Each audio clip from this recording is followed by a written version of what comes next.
مجھے یاد ہے جب ہم نے کروسرز کا آغاز کیا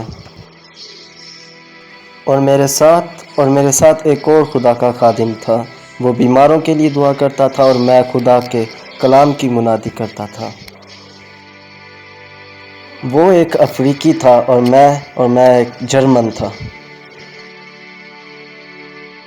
اور پھر ہم نے ایک کروسر کا انعقاد کیا وہاں ایک جگہ پر جس کا نام بش بیکریج ہے، جو ساؤتھ افریقہ میں نیش کریگر نیشنل پارک کے بالکل نزدیک ہے۔ اس نے ٹرین کے ذریعے آنا تھا اور پھر ہم نے کار کے ذریعے بش بیکریج جانا تھا، لیکن وہ نہیں آیا۔ وہ کبھی بھی واپس نہیں لوٹا۔ اور پھر میں نے اس ٹرین کا انتظار کیا اور پھر اس سے اگلی ٹرین کا اور پھر تیسری ٹرین کا، اور پھر میں نے دعا شروع کی۔ میں نے خداوند سے کہا رچرڈ کب آئے گا؟ خداوند نے کہا وہ نہیں آ رہا۔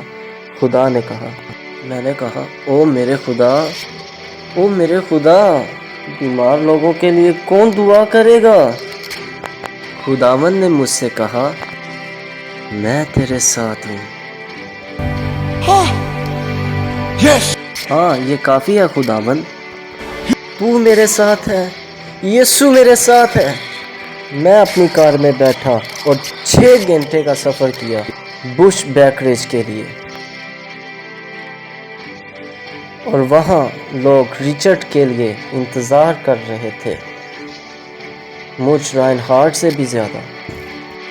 میں نے ان کو بتایا کہ میں ایک بری خبر اور ایک اچھی خبر لایا ہوں۔ بری خبر یہ کہ رچرڈ نہیں آیا، اور اچھی خبر یہ کہ یسوع آیا ہے۔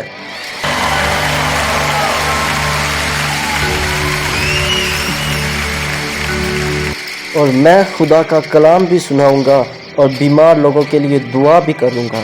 اور میں نے مذبح پر خدا کا کلام سنایا، اور خداوند نے مجھ سے کہا کہ تمام اندھوں کے لیے دعا کرو۔ یہاں ہمارے پاس کتنے اندھے لوگ موجود ہیں؟ ایک پوری قطار آگے کھڑی ہو گئی اور وہ آگے بڑھتی گئی اور ان سب کو اپنے سامنے لائن میں کھڑا کیا۔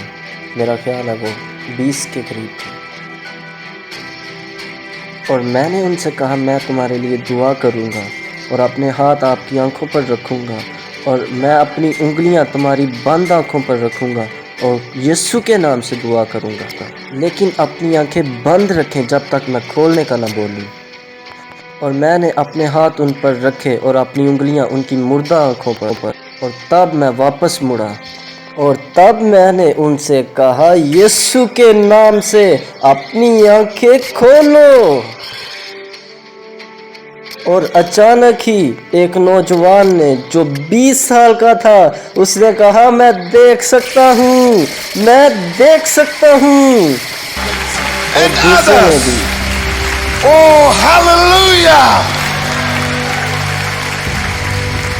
اور اسی دن سے میں نے یہ فیصلہ کیا کہ میں لوگوں پر بھروسہ نہیں کروں گا بلکہ یسوع پر بھروسہ کروں گا،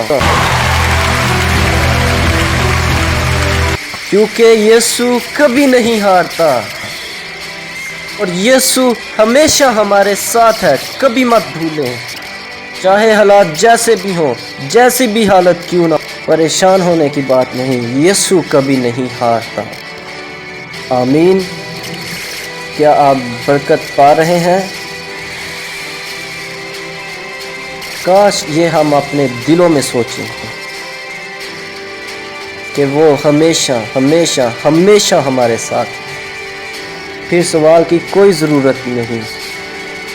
اگر سوال کی کوئی ضرورت نہیں تو پھر شک کی کوئی گنجائش نہیں۔ اسی لیے میں نے خدا کے کلام کو لیا جس میں شک نہیں، کیونکہ خدا کا کلام ہی خدا کی بادشاہت کا آئین ہے،